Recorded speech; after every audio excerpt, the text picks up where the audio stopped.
नमस्कार दोस्तों, आज के हमारे इस वीडियो में हम आपके लिए करवा चौथ व्रत की पौराणिक कहानी लेकर आए हैं। एक समय की बात है, एक साहूकार के 7 बेटे और एक बेटी थी। कार्तिक मास के कृष्ण पक्ष की चतुर्थी तिथि को साहूकारनी ने अपनी बहुओं और बेटी के साथ करवा चौथ का व्रत रखा। जब साहूकार के बेटे भोजन करने बैठे तो अपनी बहन से खाना खाने को कहने लगे, तो वह बोली, भाई अभी चांद नहीं निकला, मैं चांद को अर्घ देकर ही अपना व्रत खोलूंगी। साहूकार के बेटे अपनी बहन से बहुत प्रेम करते थे। वो उसे भूख से व्याकुल नहीं देख पाए।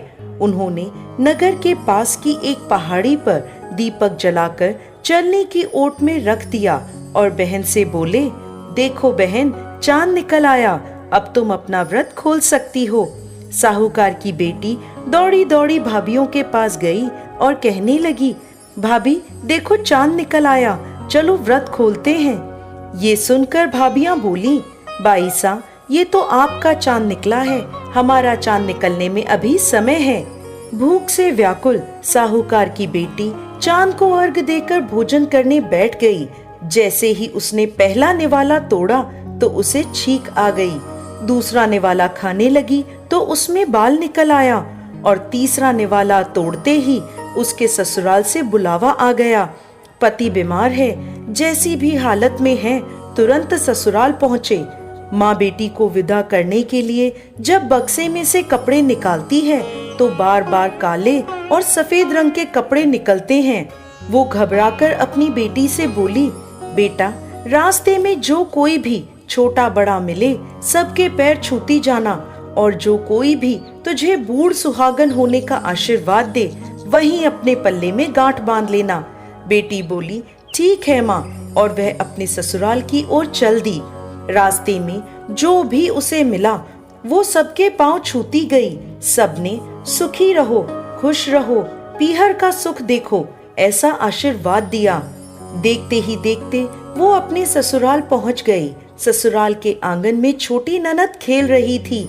जब उसके पास गई तो उसने आशीर्वाद दिया, सदा सौभाग्यवती रहो, पुत्रवती हो। ये सुनते ही उसने अपने पल्ले पर गांठ बांध ली और अंदर गई तो देखती है कि उसके पति का शव रखा है और उसे ले जाने की तैयारी हो रही है। वो बहुत रोई। जैसे ही उसके पति को ले जाने लगे वो रोती हुई बोली, मैं इन्हें कहीं नहीं जाने दूंगी। जब कोई नहीं माना तो बोली, मैं भी इनके साथ चलूंगी। जब वो नहीं मानी तो बड़े बूढ़े बोले, ले चलो इसे भी साथ में। वो सबके साथ शमशान चली गई। अंतिम संस्कार का समय हुआ तो बोली, मैं इन्हें नहीं जलाने दूंगी। सभी लोग नाराज हुए और बोले, पहले तो अपने पति को खा गई, अब उसकी मिट्टी भी खराब कर रही है। लेकिन उसने किसी की नहीं सुनी और अपने पति को लेकर बैठ गई।